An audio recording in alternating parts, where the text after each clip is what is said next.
Surat crime બ્રાન્ચની ટીમને બાતમી મળી હતી કે કામરેજ સુરત મેઇન રોડ સથાણા શ્યામધામ મંદિર બીઆરટીએસ બસ સ્ટેન્ડની સામે જાહેર રોડ ઉપરથી GJ18BD 6195 નંબરની સ્વિફ્ટ ડિઝાયર 4 વ્હીલ ગાડીમાં પ્રતિબંધિત મેફેડ્રોન ડ્રગ્સ લઈને કેટલાક લોકો પસાર થઈ રહ્યા છે. હકીકતના આધારે પોલીસે બોજ ગોઠવી ઉપરોક્ત નંબરની કાર આવતા તેને આંતરી લીધી હતી. પોલીસે કારમાં બેસેલા 4ની પૂછપરછ કરતા પંકજકુમાર નંદલાલભાઈ પાસવાન, સરફરાઝ ઉર્ફે રોમિયો, સરફુદ્દીન અંસારી, રોહનકુમાર કિશોરભાઈ રાઠોડ અને જગતજીવન ચિત્રાસેન રાઉત હોવાનું જાણ હતું. ત્યારબાદ પોલીસે તેઓની તલાશી લેતા તેઓની પાસેથી ₹7,44,000નો 74.450 ગ્રામ મેફેડ્રોન ડ્રગ્સનો જથ્થો મળી આવ્યો હતો.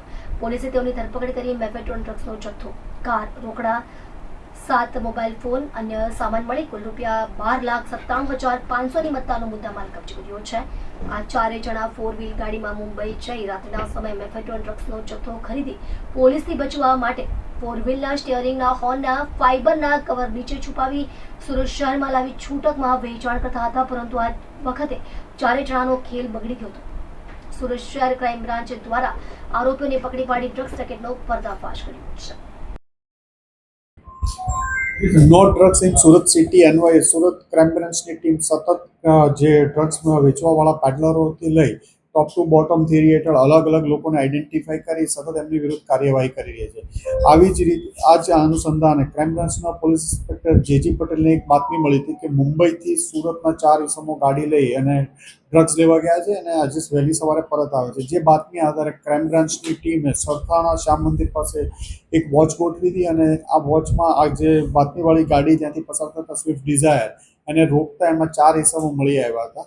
અને જે પંકજ પાસવાન, નંદલાલ પાસવાન ડ્રાઇવિંગ કરતો હતો, એની સાથે સરફરાઝ અંસારી, રોહનકુમાર કિશોરભાઈ રાઠોડ અને જગજીવન ચિત્રસેન રાઉત, આ 4 ઇસમો સુરતના વિવિધ વિસ્તારોમાં એકે રોડ ઉપર બધા 3 જણા એકે રોડ વરાછા રહે છે.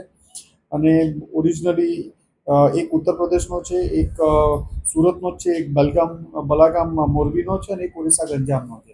આમના કબજામાંથી 75 ગ્રામ જેટલું MD મળી આવ્યું છે, જેની કિંમત ₹7.5 લાખ થાય. એમને ફિઝિકલ વેરીફાઈ કરતા પહેલા એમની પાસેથી કોઈ મુદ્દામાલ નહોતો મળ્યો, પણ ગાડીમાં જે હોર્ન વગાડવાનું સ્ટેરિંગનું હોય છે, એ સ્ટેરિંગમાં હોર્નની નીચેના ભાગમાં એને છુપાવ્યું હતું અને ક્રાઇમ બ્રાન્ચની ટીમે બાતમી આધારે ત્યાંથી કાઢ્યું અને આ ચારેયની ધરપકડ કરી છે. મુંબઈમાં ક્યાંથી લાવ્યા હતા એ બાતમી મળી આવી છે.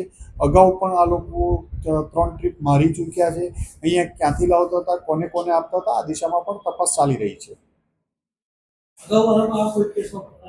આમની અગાઉની અત્યાર સુધી તો પોલીસ તપાસ દરમિયાન કોઈ ક્રિમિનલ હિસ્ટ્રી નથી મળી આવી, પણ અમે તપાસ કરી રહ્યા છીએ એ બાબતે.